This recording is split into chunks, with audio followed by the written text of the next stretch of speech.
Assalamualaikum warahmatullahi wabarakatuh. Selamat berjumpa kembali anak-anakku sekalian dalam pelajaran geografi. Masih bersama Bu Nani yang selalu setia menemani kalian semua. Semoga pada kesempatan ini kalian masih sehat, semangat ya.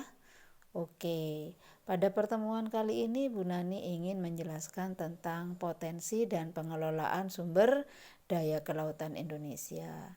Pada pertemuan minggu yang lalu, Bu Nani sudah menjelaskan bahwa Indonesia itu memiliki potensi secara reliefnya ya, baik itu potensi dari daratan rendah, dari daratan maupun potensi dari kelautan. Dalam hal ini saya ingin menekankan tentang potensi dari kelautannya karena Indonesia itu adalah negara yang merupakan berbentuk kepulauan sehingga banyak sekali memiliki sumber daya alam terutama di bidang kelautan. Potensi sumber daya alam kelautan Indonesia ini dapat menjadi sumber daya yang terbarukan ya. Artinya sumber daya yang terbarukan ini sumber daya alam hasil laut ini bisa dimanfaatkan kapanpun dan dalam jumlah yang tidak terbatas. Jadi sumber daya alam kelautan ini meskipun kita memanfaatkan sebanyak mungkin, nah untuk mendapatkannya kembali ini sangat mudah dan memerlukan waktu yang sangat cepat. Nah, untuk kelautan-kelautan yang ada di Indonesia itu pemanfaatannya untuk apa? Salah satunya adalah untuk sumber daya perikanan. Pada gambar di atas ini tampak sekali bahwa sumber daya perikanan Indonesia itu merupakan salah satu potensi laut yang dimiliki Indonesia ya. Hampir sumber daya ikan Indonesia itu menghasilkan 6,4 juta ton per tahun ya. Jadi cukup besar ya. Kemudian selain itu Indonesia juga potensi perairannya juga dimanfaatkan sebagai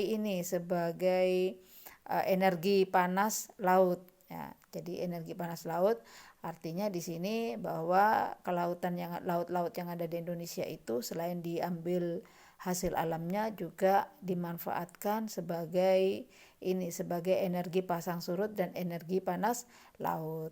Jadi banyak laut Indonesia seperti di Paiton itu pemanfaatan lautnya sebagai pembangkit listrik. Kemudian berikutnya bahwa kelautan yang ada di Indonesia itu sebagai sumber minyak dan gas bumi.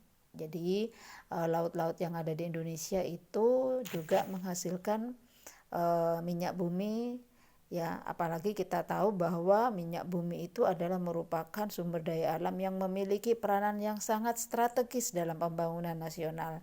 Jadi sekitar 70% cadangan minyak dan gas bumi Indonesia itu terdapat di kawasan pesisir dan lautan. Bahkan bisa dikatakan bahwa minyak bumi ini merupakan sumber daya alam yang mempengaruhi masalah pertahanan dan keamanan satu negara. Kenapa Bu Nani mengatakan demikian? Ya seperti kita ketahui bahwa kalau misalnya di masyarakat itu harga BBM ya itu naik, meskipun naiknya cuma 100, ini mempengaruhi yang lain, otomatis bahan-bahan yang lain juga akan meningkat ya. Itu kan ya, bisa dipahami ya. Kemudian selain itu wisata kelautan Indonesia juga dipakai sebagai wisata bahari ya, sebagai wisata pariwisata. Selain dimanfaatkan sumber daya alamnya, laut-laut yang ada di Indonesia juga dimanfaatkan sebagai wisata bahari.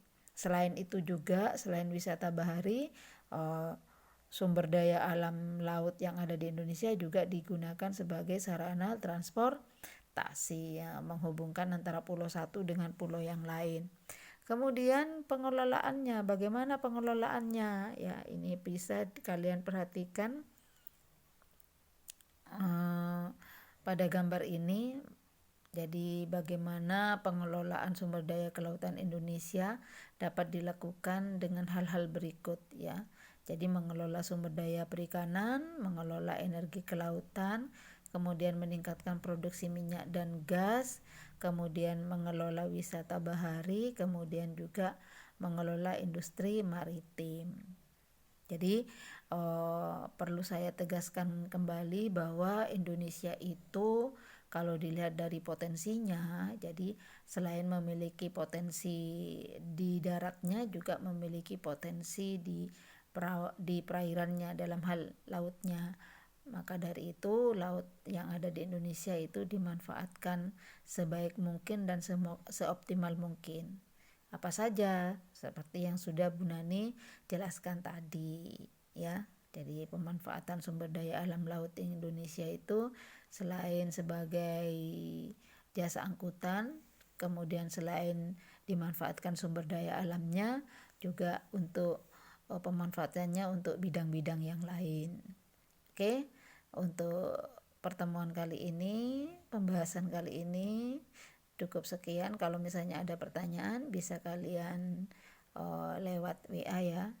Ya sudah, semoga bermanfaat. Assalamualaikum warahmatullahi wabarakatuh.